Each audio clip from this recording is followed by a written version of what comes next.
Based dun sa impormasyon natin,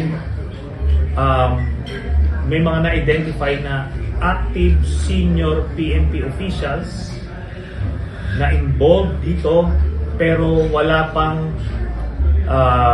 nare-recruit na active AFP.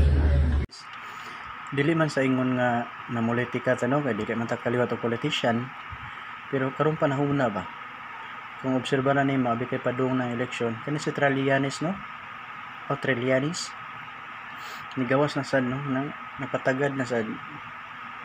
I don't know kung sa purpose ano niya nya nato siya video ang kanang mo mention sa destabilization plot daw.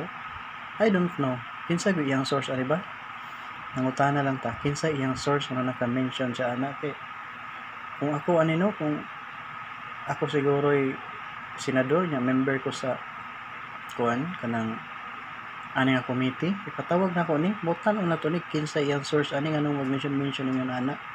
Kaya kini man good makaapekto jud sa tuang nasod nung sayunan ka destabilization plot against the president, kadako ang issue. Pero na-identify na yung mga retired and former cabinet or senior officials ni Duterte na nagre-recruit sa mga active AFP members. Pero since last year wala pa silang. Pero na-identify na. Pasabot, nakaila siya, diba? Mamaya ingon, pero na-identify na.